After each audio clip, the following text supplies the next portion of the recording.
दोस्तों नमस्कार, बात करेंगे मंडे के दिन निफ्टी कहाँ पे कामकाज कर सकती है और हमारा क्या ट्रेडिंग प्लान होना चाहिए। देखिए लास्ट दिन जो है हमने इतनी बड़ी गैप डाउन की कोई बात नहीं की थी। हाँ, हमने 21,800 850 ऐसे कोई टारगेट जो हमने निकाले थे, इससे ज़्यादा हम मार्केट को देख नहीं रहे थे क्योंकि यहाँ पे इन पॉइंट्स को मिला के इस तरीके से एक जो है बन रहा था। सो ये कुछ जो है हमने बनाए थे, लेकिन ओवरऑल मार्केट ने क्या किया, मार्केट खुली बहुत ज़्यादा नीचे है ना, 200 पॉइंट 250 पॉइंट जो है मार्केट गैप डाउन खुली। अभी गैप डाउन खुली तो हुआ क्या, मैंने डेफ़िनेटली कोई जो है कोई हमने प्लान नहीं बनाया था इन चीज़ का, लेकिन आपको याद होगा मैंने आपको कॉन्सेप्ट जो है वो समझा के रखा है, राइट? मैंने ये चैनल आपको बना के दिया था, राइट? अगर मार्केट इसके नीचे गैप डाउन खुल रही है, तो डेफ़िनेटली मार्केट को इस तरीके से चलना चाहिए, लेकिन अगर मार्केट तुरंत इसके अंदर आती है, तो इसका मतलब क्या है?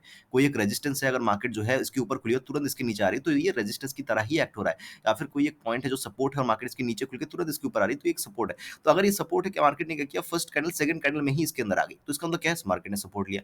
चलो यहाँ तक हमें पता नहीं चला कि मार्केट कितना सपोर्ट, लेकिन सेकंड कॉन्सेप्ट क्या है कि मार्केट का अगर लो इस तरीके से है और अगर इस लो के नीचे खुलने के बाद मार्केट इस लो को ब्रेक करती है, तो इसके अंदर जो है फिर से तेजी हमें देखने को मिलती है, लगभग एटलीस्ट यहाँ तक तो तेजी देखने को मिलती है हमें। सो ये दो पॉइंट्स के अंदर जो है, कॉन्सेप्ट के अंदर जो मैंने आपको सिखा के रखा है, उसके हिसाब से ट्रेड बन सकता था। ये एक ट्रेड जो है यहाँ पे बन सकता था, एक ट्रेड जो है डेफिनेटली इन पॉइंट्स के आसपास इस हाई के ऊपर जो है यहाँ पे एक ट्रेड बन सकता था। दोनों ही केसेस में बहुत अच्छा प्रॉफिट हमें देखने को मिल सकता था। देखिए ये चीज़ आपको खुद से समझनी पड़ेगी। अभी मैं समझाने की कोशिश करता हूँ कि ये होता क्यों है। देखिए, जैसे कि सपोज़ करो आज निफ्टी का एक्सपायरी नहीं है, बट मैं एज़ एन एग्ज़ाम्पल समझो समझ लो कि ये थर्सडे का दिन है, ठीक है? समझ लो ये थर्सडे का दिन है। अभी होता क्या है, एक जो बड़ा प्लेयर होता है, राइट? वो जो है कहीं न कहीं लाखों में जो है कॉल या पुट को सेल करता है, ठीक है? वो क्या करता है, वो लाखों में कॉल और पुट को सेल करता है। लेकिन रिटेलर्स क्या है, रिटेलर्स 2 तरीके के हैं। एक जिनके पास कुछ लाखों रुपए, कुछ हज़ारों रुपए है, 50,000 रुपए हो गया, 30,000 रुपए हो गया, या 1 लाख, 2 लाख, 10 लाख, 20 लाख, ऐसे जिनके पास पैसे हैं। वो क्या करते हैं, वो यूजुअली जो है मार्केट के अंदर बाई करना पसंद करते हैं ना, बाई करना पसंद करते हैं। तो मार्केट और कुछ जिनके पास जो है सपोज़ कर लो 50 लाख रुपए है, 1 करोड़, 2 करोड़, 3 करोड़, 4 करोड़, 5 करोड़। ये जो रिटेलर्स है, ये कहीं न कहीं सेल करना पसंद करते हैं, है ना? ये सेल करना पसंद करती है, ये बाई करना पसंद करता है। तो मार्केट क्या करती है, ये जो सेलर्स है, इनको धीरे-धीरे क्या करती है, 3 दिन, 4 दिन, 5 दिन इनको प्रॉफिट देती है, राइट? 3 दिन, 4 दिन, 5 दिन प्रॉफिट देती है। लेकिन एक दिन ऐसा आता है, जिस दिन ये 3, 4, 5 दिन का जो प्रॉफ़िट है, इससे डबल ट्रिपल अमाउंट जो है, एक दिन ऐसा आता है, जिस दिन ये मार्केट इनसे ले लेती है। सिमिलरली जो बायर होता है, उनको मार्केट 3 दिन, 4 दिन, 5 दिन लॉस देती है और वैसे एक दिन ऐसा आता है, जिस दिन इनको छप्पड़ फाड़ के मार्केट प्रॉफ़िट भी देती है, ऊपर या नीचे जिस भी तरफ हो। तो मार्केट का ये बेसिक सा फंडा होता है। तो अगर आप देखोगे ध्यान से, मार्केट ने क्या किया, ये जो दिन था, इस दिन के अंदर जो सेलर थे रिटेल सेलर्स, उनको डेफ़िनेटली लॉस दिया और आज जो दिन था, आज मार्केट के अंदर ये जो दिन आया, ये इन्होंने क्या किया, इन्होंने बायर को लॉस दिया। इस दिन के अंदर बायर को प्रॉफ़िट हुआ, इस दिन के अंदर जो है सेलर को प्रॉफ़िट हुआ। रिटेलर की बात कर रहा हूँ। अब ये कॉन्सेप्ट होता क्यों है? देखिए समझने की कोशिश करिए, थर्सडे के चार्ट से ही मैं समझाने की कोशिश करता हूँ। जैसे मार्केट यहाँ पे थी, है ना? 22,300 के आस-पास। मार्केट 22,100 के आस-पास आई, मार्केट टाइम स्पेंड किया, मार्केट ऊपर जाने लगी, यहाँ पे टाइम स्पेंड करने लगी, प्रीवियस हाई के ऊपर भी मार्केट निकल गई, प्रीवियस जो है रेजिस्टेंस के ऊपर भी मार्केट निकल गई।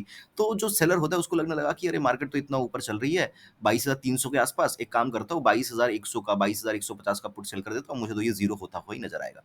तो क्या किया उसने, जो है सुबह खुलते ही जो है इन किसी पॉइंट के आस-पास जो है उठा के पुट को सेल कर दिया, जो कि लगभग 20 या 30 रुपए के आस-पास चल रहा था, राइट? जो पुट 20 या 30 रुपए के आस-पास चल रहा था। अभी जो मेन सेलर है, जो बड़ा सेलर है, वो तो यहाँ पे सेल नहीं कर रहा, राइट? वो नीचे कहीं पे यहाँ पे सेल कर रहा है, यहाँ पे सेल कर रहा है, यहाँ पे सेल कर रहा है। तो मान लेते हैं कि उसने इन किसी पॉइंट के आस-पास सेल किया, ठीक है? कुछ क्वांटिटी ₹150 पे सेल किया, कुछ क्वांटिटी ₹50 पे सेल किया, कुछ क्वांटिटी ₹100 पे सेल किया, इस तरीके से वो लोग सेल करते जा रहे हैं, ठीक है? और जो छोटा प्लेयर है वो कहाँ पे सेल कर रहा है, एक्सपायरी के दिन सेल कर रहा है, वो ₹20 या ₹30 के आस-पास। तो ये उठा के क्या करते हैं, मान लेते हैं ये जो प्राइस पॉइंट है, इन प्राइस पॉइंट के ऊपर मान लेते हैं कि इन्होंने जो है 1000 क्वांटिटी जो है सेल करके रखा है, 1000 क्वांटिटी। बड़ा प्लेयर ने क्या किया, 1000 क्वांटिटी सेल करके रखा है, ठीक है? और साथ में इन्होंने क्या किया, इस पॉइंट के आस-पास जो है दूर का ओटीएम का, जो रिटेलर जहाँ पे सोच रहा है कि मैं 22,100 का पुट मैं बेचूँगा, वही 22,100 का पुट ये बाय करके भी बैठे हैं। तो ये लोग क्या करते हैं, 1000 क्वांटिटी में से क्या करते हैं, 100 क्वांटिटी, 1000 क्वांटिटी में से 100 क्वांटिटी ये लोग बहुत जल्दी जो है काटना स्टार्ट करते हैं। काटना स्टार्ट मतलब ये लोग शॉर्ट कवरिंग करते हैं। मतलब सपोज़ करो मार्केट ₹30 चल रहा है, जैसे ही नीचे आने लगी 40, 50, 60, 70 ऐसे पॉइंट पे क्या किया, 100 क्वांटिटी बहुत ही जल्दी फ़ास्ट-फ़ास्ट जो है इसको निकालने लगे। क्या होता है, कैंडल फिर बड़ी बनने लगती है। और ये जो ₹30 का पुट था, जो रिटेलर ने सेल किया था और बड़े प्लेयर ने जो है बाय किया था, ये कहीं न कहीं पहुँच जाता है ₹300 के आस-पास। तो इनको क्या हुआ, इनको ₹100 का लॉस जो है, सॉरी 10 गुना लॉस मार्केट ने एक ही कैंडल के अंदर दे दिया। लेकिन एक बड़ा प्लेयर को क्या हुआ? एक बड़ा प्लेयर को ये हुआ कि उन्होंने जो 1000 क्वांटिटी थी, उसमें से 100 क्वांटिटी उन्होंने कॉस्ट टू कॉस्ट या बहुत ही कम प्रॉफिट में निकाला। लेकिन at the end of the day market को वो लोग वहीं पे लेके खड़ा कर दिया। आपने बहुत बार देखा होगा कि कोई ₹300 कोई जो है ₹20 वाला जो है कॉल होगा, ठीक है? या पुट होगा। 20 से वो बहुत तेज़ी से 100 चला जाएगा और वापिस जो है ये 0.05 पे ही क्लोज़ होगा। आपने ये देखा होगा बहुत बार। सेंसेक्स के अंदर भी बहुत ज़्यादा होता है कि कोई एक जो है ₹40 वाला कॉल है या पुट है, वो बहुत तेज़ी से 200 चला जाता है और फिर बहुत तेज़ी से वो ज़ीरो भी हो जाता है। तो ये कॉन्सेप्ट रहता है। ये क्यों आता है? ये मोमेंटम क्यों आता है? ये मोमेंटम इसलिए आता है ताकि रिटेल सेलर्स को यहाँ पे लॉस दिया जाए। तो मार्केट के अंदर सिमिलर सिनेरियो है, अगर आप ध्यान से देखोगे तो मंडे से लेके बात करते हैं। मंडे के दिन मार्केट एक ही जगह पे घूमी, इसका मतलब जो सेलर्स है, रिटेल सेलर्स उनको जो है प्रॉफिट हुआ। नेक्स्ट दिन भी रिटेल सेलर को प्रॉफिट हुआ और उसके आगे भी पीछे भी अगर आप देखोगे तो इस दिन भी कोई खास जो है यहाँ पे ट्रेंडिंग डे नहीं था। तो इस दिन भी सेलर को कहीं न कहीं प्रॉफिट ही हुआ होगा। तो मार्केट 3 दिन, 4 दिन, 5 दिन अगर आप देखोगे तो कंटीन्यूअसली मार्केट ने 1, 2, 3, 4, 5, 6 5 दिन, है ना? 5 दिन क्या हुआ? 5 या 6 दिन मार्केट ने क्या किया? 1, 2, 3, 4, 5 5 दिन मार्केट ने क्या किया? रिटेल सेलर्स को बहुत अच्छा प्रॉफिट दिया। अब 5 दिन प्रॉफिट दिया है और 5 दिन क्या किया? 5 दिन बायर्स को मार्केट ने बिल्कुल भी प्रॉफिट नहीं दिया। मार्केट एक जगह पे घूमी। तो अब ये ऐसा दिन था जिस दिन सेलर्स को जो है लॉस देना था। तो मार्केट ने क्या किया? उठा के सेलर को लॉस दे दिया। सपोज़ कर लो किसी ने यहाँ पे जो है 1000 कमाए, ठीक है? 1000 कमाए, किसी ने 2000 कमाए यहाँ पे, किसी ने 3000 कमाए यहाँ पे। यहाँ पे छोटे-छोटे अमाउंट्स कर के सेलर ने क्या किया? ₹10,000 3 चा 5 दिन के अंदर कमाए और एक ही दिन के अंदर ₹1,00,000 लुटा के आ गए। तो दिस इज़ द कॉन्सेप्ट। तो इस तरीके से और बायर का सीन क्या होता है? सपोज़ कर लो किसी ने यहाँ पे 10,000 खोया, किसी ने यहाँ पे 15,000 खोया, है ना? यहाँ पे किसी ने 30,000 खोया। तो ओवरऑल उन्होंने 1,00,000 का लॉस किया। लेकिन जब ये बड़ी मोमेंटम आई तो इसके अंदर जो है 20,000 30,000 ही बना पाए। तो this is how the hope goes on. जो सेलर होता है वो प्रॉफ़िट करता रहता है और एक दिन बड़ा लॉस करता है। एक दिन बड़ा लॉस करता है। फिर सेलर को लगता है नहीं यार मैंने तो छोटा-छोटा करके कमाया है, एक दिन मार्केट ने गलती से वो कर दिया, क्या होगा? कल फिर से करेंगे प्रॉफ़िट होगा। और ये साइकिल चलता रहता है। फिर से वो लोगों को प्रॉफ़िट होगा और एक दिन फिर से जो है उसका डबल जो है देके बैठेंगे। और सेलर का क्या बायर का क्या होता है वो लोग हर दिन छोटे-छोटे लॉसेस करते जाते हैं और जिस दिन बड़ा प्रॉफ़िट होने को आता है उस दिन क्या होता है यहाँ पे निकल जाते हैं। फिर सोचते हैं अरे नहीं मार्केट तो बहुत अच्छा है, कितना बड़ा प्रॉफ़िट दे दिया, ₹30 का 300 हो गया, एक दिन तो मेरा किस्मत आएगा। फिर क्या होता है जैसे ये दिन होता है, इस दिन भी सुबह को उठ ₹10 का कॉल ले लिया, इस दिन भी ₹10 का कॉल ले लिया या पुट ले लिया और ये ज़ीरो हो जाता है ना? तो होप मार्केट देती रहती है, दोनों तरफ से मार्केट के अंदर होप चलती रहती है, एक सेलर को, एक बायर को। बस आपको समझना है कि होप किसके अंदर है। और आज क्या किया मार्केट ने, आज तो बहुत इंटरेस्टिंग चीज़ मैं बता रहा हूँ आपको। मार्केट ने क्या किया, मार्केट ने बहुत ज़्यादा बेरिश बना दिया। मतलब जिसने कल मार्केट को देखा ₹30 का 300 या 400 होते हुए जिसने कल देखा, उसने आज कॉल के बारे में उसके दिमाग में आएगा भी नहीं कि भैया कॉल लेना है, उसके दिमाग में आएगा भी नहीं। क्योंकि उसने ये चीज़ होता हुआ दिखा है। राइट? तो क्या हुआ मार्केट को इसका फ़ायदा मिल गया। मार्केट ऊपर खींचती गई, लोग यहाँ पे पुट पे पुट बना रहे थे, पुट पे पुट बना रहे थे, पुट पे पुट बना रहे थे, मार्केट उतनी तेज़ी से ऊपर चली जा रही थी। तो आपको मैं एक सिंपल सा बता रहा हूँ, आप समझ लीजिएगा कॉन्सेप्ट आपका क्लियर होना चाहिए। दुनिया का कोई भी इंडिकेटर लगा लो, कुछ भी लगा लो कॉन्सेप्ट आपका क्लियर होना चाहिए। कुछ भी काम में नहीं आने वाला। किसी का टेलीग्राम चैनल, किसी का इंडिकेटर या किसी का भी कोई टेक्निकल कोर्स ले लो, ये ले लो, वो ले लो, कुछ भी काम में नहीं आने वाला जब तक आपका कॉन्सेप्ट, आपका थॉट प्रोसेस क्लियर ना हो कि मार्केट करना क्या चाह रही है।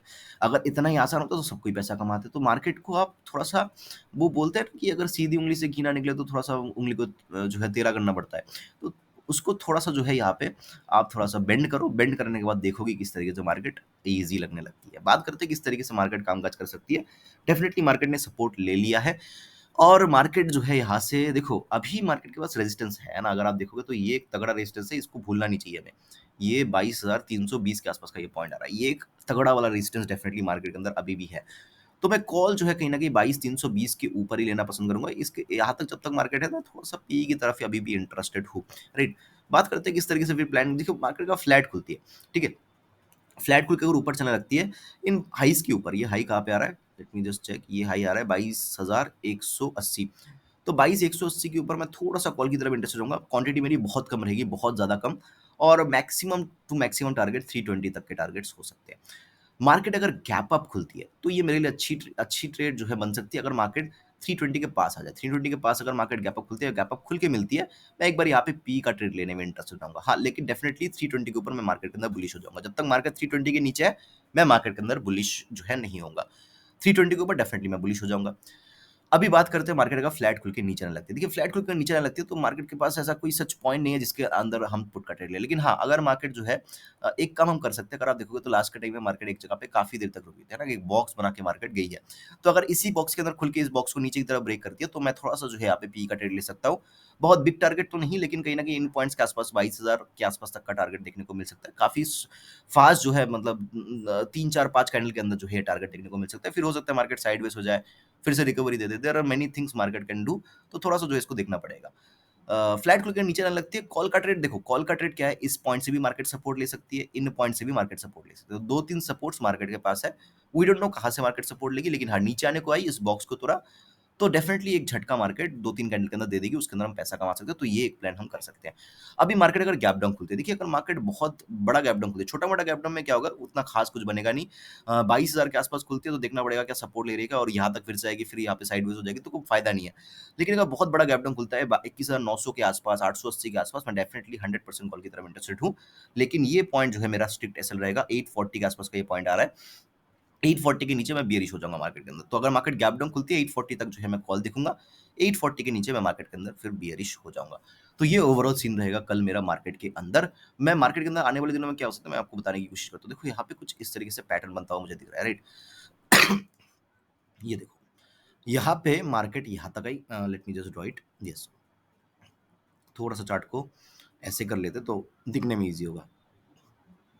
मार्केट इस तरीके से आई, इस तरीके से गई, इस तरीके से आई, इस तरीके से गई। अब इस पॉइंट पे है, मार्केट क्या करेगी, यहाँ तक आएगी, है ना? यहाँ तक आने के बाद मार्केट हो सकता है यहाँ तक आए, फिर ये एक जो है सपोर्ट बन जाएगा मार्केट के पास तगड़ा वाला, एक के 22,050 के आसपास, फिर इस तरीके से एक पैटर्न मार्केट बना सकती है आने वाले दिनों में, राइट? ये जो है थिंकिंग आपकी होनी चाहिए, किस तरीके से मार्केट आने वाले दिनों में एक लेआउट बना के चलो मार्केट के अंदर। ये एक लेआउट डेफिनिटली मुझे बनता हुआ नज़र आ रहा है, बहुत प्यारा चार्ट है। ये डेफिनिटली एक लेआउट आने वाले दिनों में आपको देखने को मिल सकता है। शायद जब बन जाए तब सब कोई आपको बता दे, लेकिन अभी बना नहीं है, तो मैं आपको दिखा रहा हूँ यहाँ पे इस तरीके से एक जो है पैटर्न बनता हुआ आपको यहाँ पे दिख सकता है। ये पैटर्न इस तरीके से भी आ सकता है, कोई ज़रूरी नहीं है कि ऊपर ही जाए, इस तरीके से भी ये पैटर्न बन सकता है। तो लेकिन दोनों ही केसेस में क्या है, मार्केट को यहाँ तक आना ही है। तो फ्लैट खुलता है तो यहाँ तक के लिए कॉल के लिए बैठेंगे। यहाँ यहाँ पे आने के बाद एक पुट का ट्रेड लेने में इंटरेस्टेड रहेंगे, और फिर आने वाले दिनों में देखा जाएगा कि इन पॉइंट्स के आसपास से मार्केट क्या सपोर्ट ले रही है, या मार्केट नीचे की तरफ फिर से ब्रेक कर रही है। अगर ब्रेक कर रही है तो हम पी की तरफ इंटरेस्टेड हो जाएंगे। बस सिंपल है मार्केट। आई होप कि वीडियो अच्छा लगा होगा। मुझे सुनने के लिए आपका बहुत-बहुत धन्यवाद।